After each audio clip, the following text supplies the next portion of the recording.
Welcome back to my channel. ఈరోజు ఒక train journey అయితే చేయబోతున్నాను. ఎక్కడ కాదు, నేను పోతుంది జస్ట్ ముంబైకి వెళ్తున్నాను. ఎందుకంటే అక్కడ నాకు కొంచెం వర్క్, అక్కడ మా డాడీకి నాకు కొంచెం వర్క్ ఉంది. అందుకే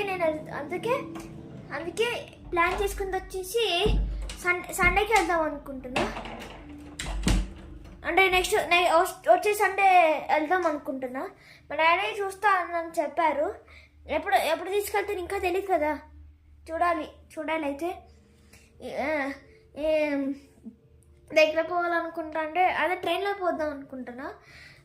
రెండు ట్రైన్స్లో పోదాం అనుకుంటున్నా. హుసేన్ సాగర్ ఎక్స్ప్రెస్, కోనార్క్ ఎక్స్ప్రెస్లో పోదాం అనుకుంటున్నా. కోనార్క్ ఎక్స్ప్రెస్ ఫుల్ టైం పట్టిద్ది. అదే ఈ ట్రైన్ అంటే అదే హుసేన్ సాగర్ ఎక్స్ప్రెస్ అనుకో, ఈజీగా పోవచ్చు. Just 13 hours 55 minutes journey. Just 13 hours 55 minutes. కోనార్క్లో పోతే 16 hours పడుతుంది జర్నీ.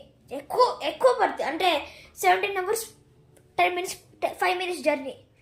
అదే హుసేన్ సాగర్ అనుకో 13 hours 55 minutes. జస్ట్ 5 hours ఎక్కువ, 4 గంటలు ముందుగా ఈ హుసేన్ సాగర్ ఎక్స్ప్రెస్ అయితే వస్తుంది.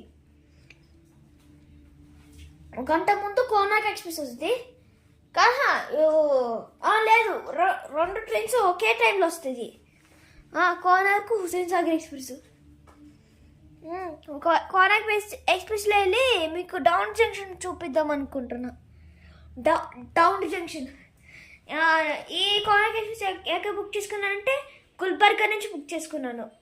గుల్బర్గా నుంచి ముంబై వరకు కోనార్క్ ఎక్స్ప్రెస్లో. హైదరాబాద్ టు గుల్బర్గా వరకు నేను హుసేన్ సాగర్ ఎక్స్ప్రెస్లో వస్తాను. గుల్బర్గా టు ముంబై ఏమో కోనార్క్ ఎక్స్ప్రెస్లో వద్దాం అనుకుంటున్నా. ఇంకా టికెట్ అయితే బుక్ చేసుకోలేదు. నేను ఈసారి రిజర్వేషన్ చేయబోతున్నా. రిజర్వేషన్ వచ్చేసి థర్డ్ ఏసీ ఎకనామీ కాదు, third AC, normal 3 tier AC. 2 tier AC చూసుకుంటే చాలా ఎక్కువ రేట్ ఉంది. ఫస్ట్ క్లాస్ ఏసీ కూడా 3000 అలా చూపిస్తుంది ఫస్ట్ క్లాస్ ఏసీలో.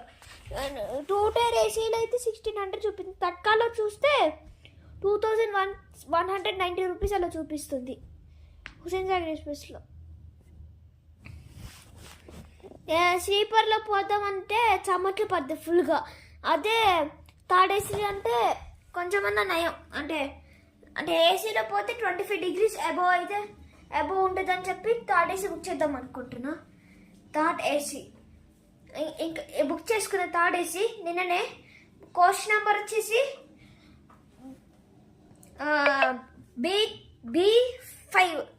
B5